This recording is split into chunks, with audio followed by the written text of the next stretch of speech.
My name is Martha Bonneau. And I'm Bob Bonneau. And we live in Bowling Green, Kentucky, and we have two girls adopted from China, Yu Chen. My name is Yu Chen and I'm 10. Who came home in 2011, and our daughter Finley. My full name is Finley Grace G. Wong Bonneau. Who came home in 2015. It's even pop. It's perfect.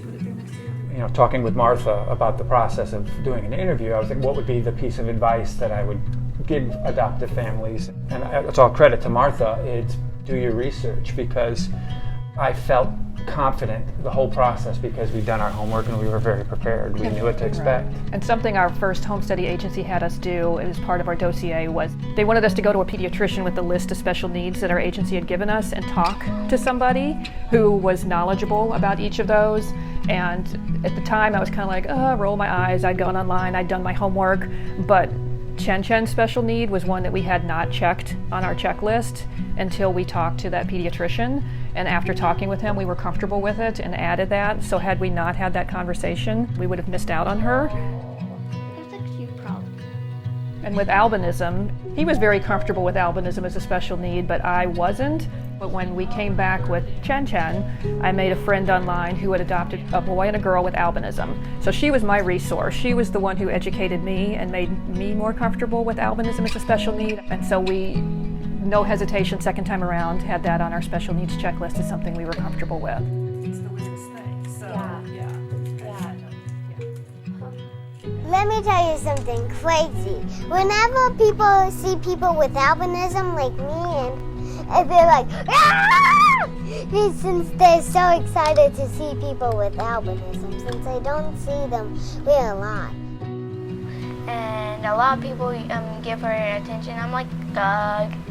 But when Mom actually puts it like this, is that Finley probably doesn't really want all that attention all the time.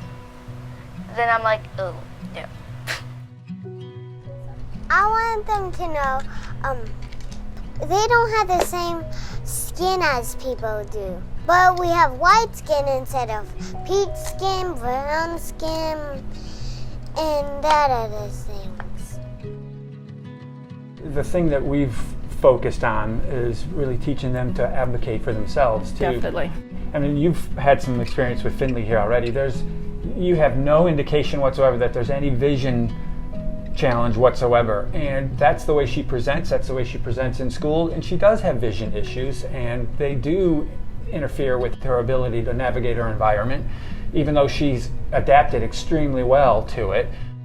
But yes, advocacy is a huge thing that we instill in both of our girls, is to speak up, let people know. Well, and they can't, they've got to learn that they've got to do for themselves, because the world's not going to adapt to them. So it's important that they're both able to ask for what they need.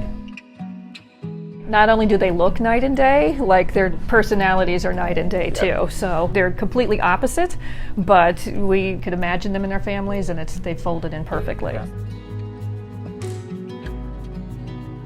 I actually know how to make it two ways. One is boiled and the second one's fried.